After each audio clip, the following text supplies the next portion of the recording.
Hello learners, today I am going to elaborate DSSB 2013 eligibility क्या होनी चाहिए इसकी और आपके क्या जो एग्ज़ाम है उसके अंदर क्या क्या चीज़ें आएंगी, आपको क्या क्या क्या चीज़ें लेकर तैयारी करनी चाहिए, इसके बारे में आज मैं आपसे डिस्कस करूँगी।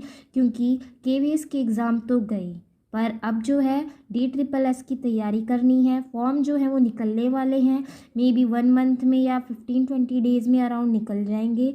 तो आप अभी से तैयारी करेंगे तभी आप आगे इस नौकरी को पा सकते हैं। तो देखिए, जो DSSB में PRT वैकेंसी जो है इसकी एलिजिबिलिटी क्या है। 12th में आपके 50% होनी चाहिए, आपके पास डिप्लोमा होना चाहिए 2 ईयर क्या, या DLED, BLED या BEd। इस बार देखिए BEd वाले भी PRT के लिए वे अप्लाई कर सकते हैं, बट वो क्या होनी चाहिए, आपके पास सीटेट का पेपर 1 क्लियर होना चाहिए।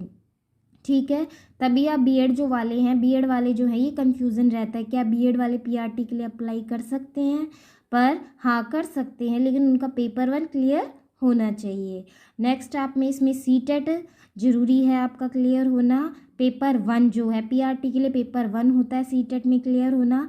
जनरल में जिसमें आपके 90% मार्क्स होते हैं, और SC ST वालों के लिए 82% वाला जो है पासिंग मार्क्स होता है सीटेट में। बट जो दिल्ली के OBC हैं उनके लिए तो 82 है, लेकिन जो अदर स्टेट के OBC हैं उनको तो 90% मार्क्स ही लाने होते हैं सीटेट क्लियर करने के लिए। एंड एज की बात करें तो जनरल के लिए 30 ईयर्स होती है, एंड OBC के लिए 3 ईयर्स का रिलैक्सेशन मिलता है, एंड SC ST के लिए 5 ईयर का रिलैक्सेशन मिलता है। ये तो बात हुई कि कौन फॉर्म अप्लाई कर सकता है। ठीक है न, आइए अब हम नेक्स्ट करते हैं एग्ज़ाम में हमारा क्या क्या चीज़ें आएंगी इसके बारे में करते हैं। तो इसमें 2 पार्ट होते हैं आपके। पार्ट ए होता है, पार्ट ए में आपके 5 सब्जेक्ट्स आ जाएंगे 20-20 मार्क्स के। ये है general awareness 20 marks, reasoning 20 marks, arithmetic and numeral ability 20 marks, English 20 marks, Hindi 20 marks.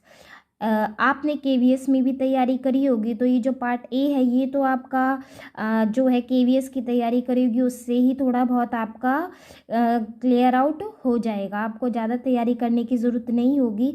पर ये है KVS में बहुत इजी मैथ्स आई थी, पर DSSSB को आप ऐसा ना समझिएगा क्योंकि इसमें मैथ्स थोड़ी हार्ड आती है, तो आपको उसके हिसाब से अपनी तैयारी करनी पड़ेगी।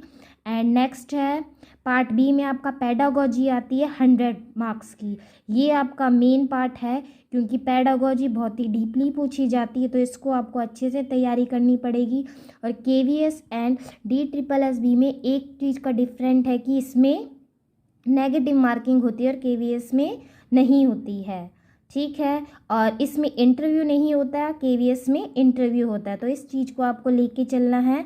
ठीक है, एंड आपको पार्ट ए और पार्ट बी में कम से कम पार्ट ए में अलग से 40% मार्क्स लाने होते हैं 100 में से, एंड पेडागोजी में भी 40% मार्क्स लाने होते हैं, तभी आप क्वालिफाई कर पाएंगे इस एग्ज़ाम के लिए। एंड नेगेटिव मार्किंग होती है 0.25% की। तो आपको इन चीज़ों की नॉलेज होनी चाहिए। कोई भी आप फॉर्म भर रहे हैं तो DSSSB 2013 के PRT वालों के फॉर्म निकलने वाले हैं, तो अभी से आप तैयारी कर दीजिए। अगर आप ये सारे ये जो आपको एलिजिबिलिटी दिखाई गई है इन सब के अगर आपकी क्लियर होती है तो आइए अब हम इसके बारे में मैंने आपको बता दिया, तो इसके हिसाब से आप अपनी तैयारी करिएगा। Thank you.